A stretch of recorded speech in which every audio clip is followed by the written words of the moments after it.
Peshawar high court کا جو فیصلہ آیا ہے سمبل کے حوالے سے،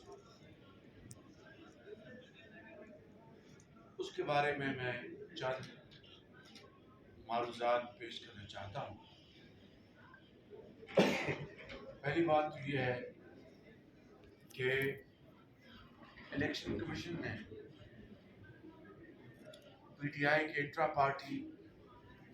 الیکشن میں بے ضابطگیوں اور دھاندلیوں کے خلاف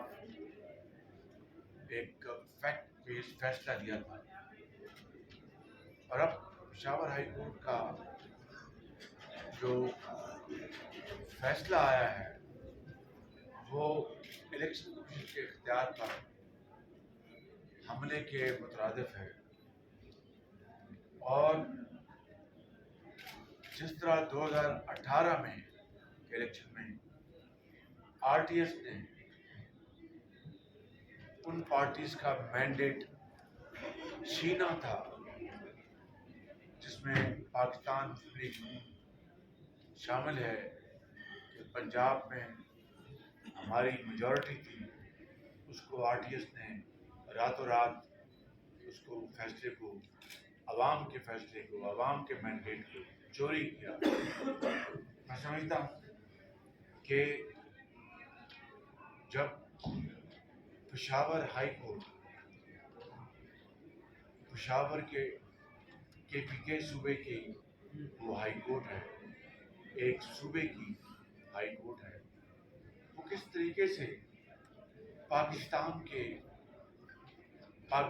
بھر کے معاملے کو وہ اس کا فیصلہ دے سکتی ہے۔ اور میں سمجھتا ہوں کہ یہ بات ہمارے ذہن میں رہنی چاہیے کہ وہاں پر کے پی میں ایسے کینڈیڈیٹس الیکشن لڑ رہے ہیں جن کا کسی نہ کسی طریقے سے محترم جج صاحب کے ساتھ عزیز داری ہے، رشتہ داری ہے۔ میں سمجھتا ہوں کہ انصاف کا تقاضا یہ تھا،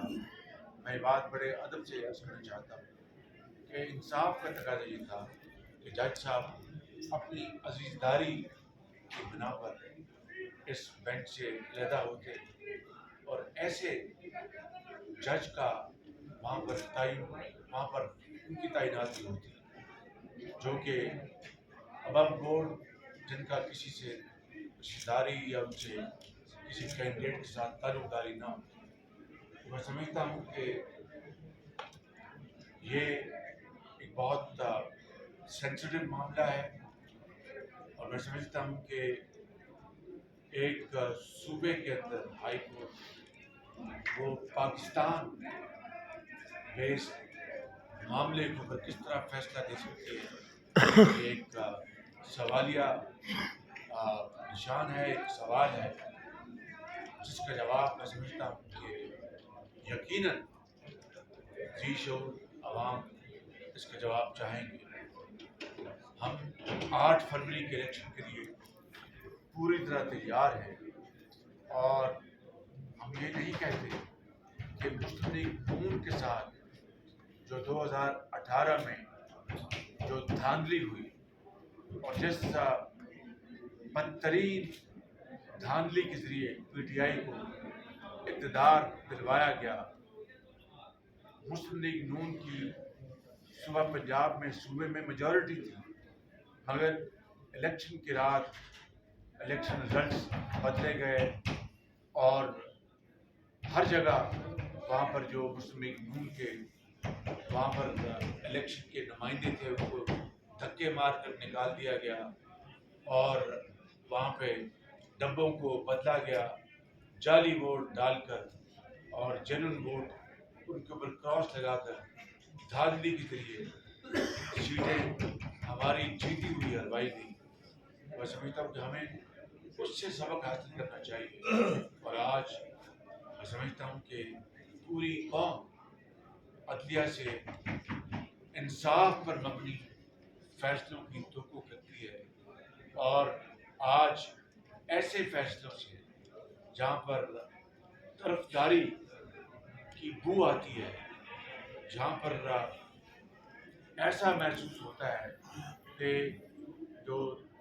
جو ترازو ہے اس کو جھکایا جا رہا ہے ایک لاڈلے کی طرف، اور وہ لاڈلا جس کو 4 سال اقتدار میں بٹھا کر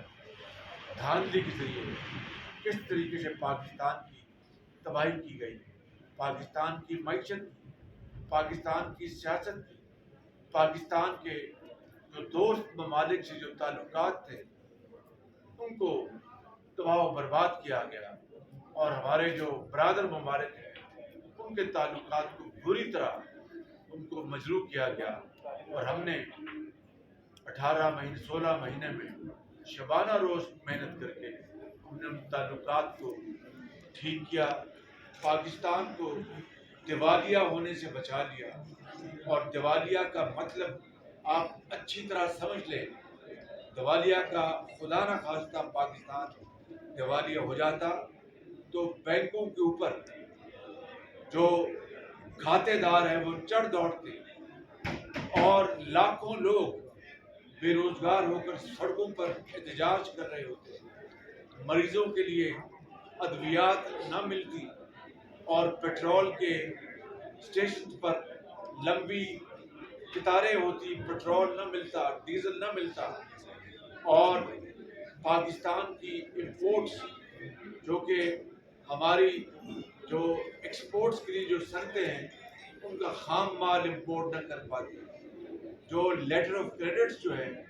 باہر سے چیزیں امپورٹ کرنے کے لیے وہ نہ کھل پاتے، ہمارے بینکوں کی باہر کوئی شنوائی نہ ہوتی، اور عالمی ادارے پاکستان کا فائنینشل بائیک آؤٹ کر جاتے۔ یہ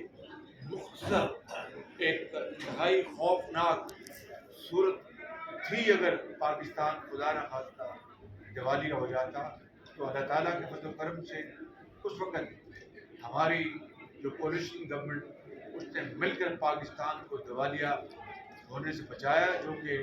اللہ تعالیٰ کے فضل و کرم سے اس ملک کی ایک حقیر خدمت ہے۔ اور اگر پاکستان دیوالیہ ہو جاتا تو میرے قبر میں بھی لوگ آ کر وہاں پر تتبے لگاتے کہ یہ وہ شخص ہے جس نے پاکستان کو دیوالیہ کیا تھا۔ اللہ تعالیٰ نے میری اور کولیشن حکومت کی عزت بچائی اور پاکستان کی عزت بچائی،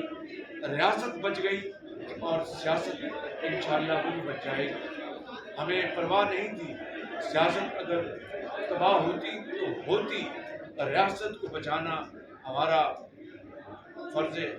افضلی تھا، ہمارا پاکستانی